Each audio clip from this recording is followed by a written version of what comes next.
Professional BS programme ఇది కేవలం degree కాదు, మీ ఫ్యూచర్ కెరీర్ కి డైరెక్ట్ గేట్వే. పూర్తి వివరాలకు వెంటనే స్క్రీన్ పై కనిపిస్తున్న నంబర్స్ కి కాల్ చేయండి.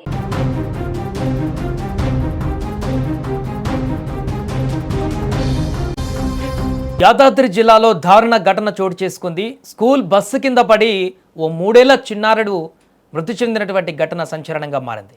భువనగిరి మండలం వడవర్తి శ్రీనివాస రామానుజన్ పాఠశాలలో చదివేటువంటి విద్యార్థులను సాయంత్రం ఇంటికి తీసుకువెళ్ళేటువంటి అదే స్కూల్ బస్సు వద్దకు అక్కడికి తీసుకువస్తున్న సందర్భంలో ఆల్రెడీ స్కూల్కి వెళ్తున్నటువంటి ఒక బాబుని పికప్ చేసుకోవడానికి ఒక తల్లి తన ఇంకో చిన్న బిడ్డను ఎత్తుకొని అక్కడికి రావడం జరిగింది. స్కూల్ బస్సు వద్ద నిలబడి ఆ బస్సులో నుంచి కిందికి దిగుతున్నటువంటి ఒక బాబును బయటికి తీసుకునేటువంటి క్రమంలో తన చేతి మీద ఉన్నటువంటి బిడ్డను కిందికి దించింది. రియాన్స్ అతను చిన్న పిల్లోడు. తనను దించి తినను తీసుకునే లోపే ఈ చిన్న పిల్లగాడు రియాన్స్ బస్సు కిందికి అలా పరిగెత్తుకుంటూ వెళ్ళాడు. ఇది గమనించినటువంటి డ్రైవర్ వెంటనే బస్సును ముందుకు తీసుకువెళ్లడంతో ఒక్కసారిగా క్షణాల వ్యవధిలో సెకండ్ల వ్యవధిలోనే ఆ రియాన్స్ 3 ఏళ్ల చిన్నారి పైనుంచి ఆ బస్సు టైరు తల మీద నుంచి దూసుకువెళ్ళింది. దీంతో క్షణాల్లోనే అక్కడికక్కడే ఆ పిల్లాడు మృతి చెందినటువంటి ఘటన తల్లి కళ్ళ ముందే చూస్తుండగానే ఇదొక దారుణ ఘటన జరగడంతో ఆ తల్లి ఒక్కసారిగా కుప్పకూలింది. ఈ ఘటన ప్రస్తుతం స్థానికంగా తీవ్ర విషాదానికి కలగజేసింది.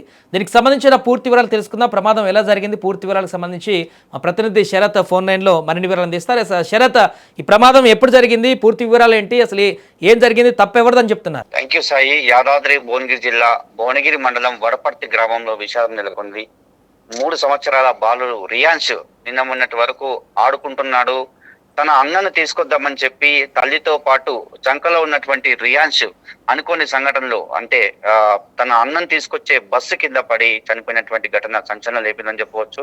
ఎందుకంటే క్షణాల వ్యవధిలో జరిగినటువంటి ఘటన అని చెప్పాలి. ఎందుకంటే నిన్న మొన్నటి వరకు అన్నతో పాటు ఆడుకున్నటువంటి రియాన్స్ లేకపోవడంతో చాలా బాధపడుతున్నటువంటి సంఘటన అని చెప్పవచ్చు. ఎందుకంటే ఈ తప్పిదము తల్లి తప్పిదం ఉంది, ఇందులో డ్రైవర్ తప్పిదం ఉంది. ఇద్దరి నిర్లక్ష్యం వల్ల ఆ చిన్న బాలుడు ఎందుకంటే చంకలో నుంచి దింపడం వల్లనే ఆ బాబు ముందుకెళ్ళినటువంటి సందర్భంలో డ్రైవర్ గమనించకపోవడంతో ఒకేసారి ఆ టైరు మన బస్సు టర్నింగ్ మీద టర్నింగ్ దగ్గర నిలబడ్డాడు. అది టర్నింగ్ నుంచి ఇట్లా ముందుకెళ్లే క్రమంలో టైర్ కింద పడి తల మొత్తం నిర్ధనుజు అయినటువంటి విషయం చెప్పవచ్చు.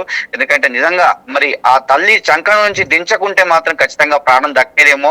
మరి ఆ పెద్ద కొడుకు కోసం ఆ పెద్ద కొడుకును తీసుకొచ్చే క్రమంలో దించే క్రమంలో ఆ ఉత్సాహంతో ఆ పెద్ద కొడుకును తీసుకునే క్రమంలో ఈ చిన్న బాబును 3 సంవత్సరాల బాబును దించడం అయితే చాలా తప్పిదం అని చెప్పవచ్చు. ఎందుకంటే ఆ బాబును దించకుండా ఆ సంఖ్యలో ఉన్నట్లయితే ఆ ప్రాణం దక్కేదేమో. మరి నిజంగా ఈ ఘటన మాత్రం సంచలనం చెప్తుంది. ఎందుకంటే చూస్తున్నాం ఎన్నో రోజులుగా కూడా ఎన్నో ఘటనలు జరుగుతున్నాయి. ఎందుకంటే డ్రైవర్ల నిర్లక్ష్యం కూడా స్పష్టంగా కనిపిస్తుంది. మరి ఆ బస్సులు నడిపే డ్రైవర్లు పకడ్బందీగా ఉండాలి, ఖచ్చితంగా వాళ్ళకు ఏవి లైసెన్స్ కలిగి ఉండాలి.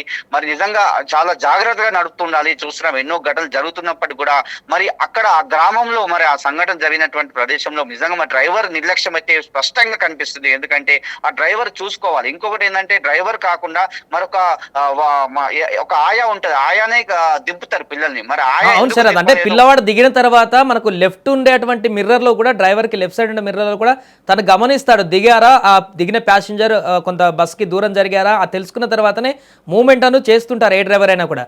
మరి ఆ మిర్రర్ లో చూస్తే మరి బాలుడు వీళ్ళందరూ దాని కింద ఉన్నారనేటువంటి విషయం గమనించి ఉండాలి.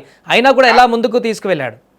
ప్రస్తుతం అసలు తప్పు జరిగింది ఎక్కడ అంటే చంకలో ఉన్నటువంటి చిన్న బాలుని ఆమె కింద వదిలిపెట్టడం పెద్ద తప్పిదం అయితే ఆ బాలుడు ఎటు పోయిండో కూడా చూడలేని పరిస్థితుల్లో తల్లి ఉన్నది.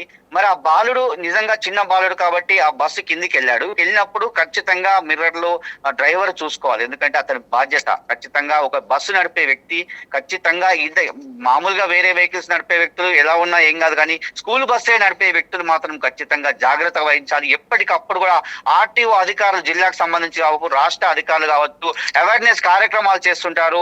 ఆర్టీసీ వాళ్ళకి కావచ్చు, అదేవిధంగా మన స్కూల్ బస్సు నడిపే వారు కూడా ఎప్పుడు కూడా ఎన్నో కార్యక్రమాలు చేసినప్పటికీ కూడా ఇలాంటి తక్కువ జీతాలు ఇస్తూ ఇలాంటి వాళ్ళని తీసుకుంటున్నారని చెప్పి కొంతమంది కూడా ఆ గ్రామంలో కూడా ఆవేదన వ్యక్తం చేసిన పరిస్థితి. ఎందుకంటే ఇష్టానుసారంగా వెళ్తుంటారు, స్పీడ్ గా వెళ్తుంటారు, ఆ రోడ్డు వెంబడికి అడ్డగోలుగా వెళ్తుంటారు స్కూల్ బస్సులు. ఎన్నో ప్రమాదాలు జరుగుతున్నప్పటికీ కూడా పట్టించుకోవాలని చెప్పి కొంతమంది కూడా వాపోతున్న విషయం. ఏది ఏమైనప్పటికీ ఒక అమానుషము చాలా నిన్న మొన్నటి వరకు వడి అడుగులు వేస్తూ చిన్న చిన్న పలుకులు పలుకుతూ వారి యొక్క అన్నను పిలుద్దామనేటువంటి సందర్భంలో అన్నను తీసుకొచ్చే క్రమంలోనే ఈ యొక్క చిన్న బాలుడు చనిపోవడం అయితే నిజంగా బాధ కలిగిస్తుంది సాయి. ఎందుకంటే సుమన్ టీవీని కలిసివేస్తుంది. ఎంబడే అక్కడ ఉన్నటువంటి కొంతమంది స్థానికులు కూడా సుమన్ టీవీని కూడా ఆశ్రయించారు. ఇమ్మడే చెప్పారు, సార్ ఇలా ప్రమాదం జరిగింది, ఇలా డ్రైవర్ నిర్లక్ష్యం జరిగిందని చెప్పి కూడా మనకు కూడా కాల్ చేసినటువంటి పరిస్థితి. వడపర్తికి సంబంధించిన గ్రామస్తులు కూడా మనల్ని సంప్రదించారు. Right, thank you Sharath. అది ప్రస్తుతము యాదాద్రి భువనగిరి జిల్లాలో జరిగినటువంటి ఒక ఘోర ప్రమాదం అయితే ఆ కుటుంబాన్ని ఇప్పుడు పూర్తిగా చిదిమేసిందని చెప్పాలి.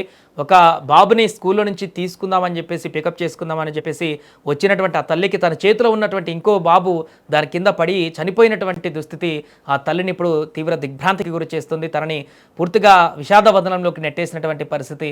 ఒక బాబు కోసం వెళితే ఇంకో బాబు వెళ్ళిపోయాడే అంటూ ఆ తల్లి ఏడుస్తున్నటువంటి తీరు ఇప్పుడు అక్కడ ఉన్న వారందరినీ కూడా కలిచివేస్తుంది. ఆ కుటుంబం మొత్తం కూడా ఇప్పుడు ఒక విషాదవదనంలోకి వెళ్ళిపోయింది. స్థానికంగా కూడా అందరూ ఈ యొక్క ఘటన జరిగినటువంటి వెంటనే ఒక్కసారిగా దిగ్భ్రాంతికి గురయ్యారు. స్కూల్ పిల్లలను బస్సులోకి తరలించేటప్పుడు లేదా తీసుకువెళ్ళేటప్పుడు ఎంత జాగ్రత్తగా ఉండాలనేది మరొకసారి ఈ ఘటనతోటైతే వారందరికీ ఈ ఘటన చూసిన తర్వాత అయితే భయాందోళన కలిగేటువంటి పరిస్థితి ఏర్పడింది.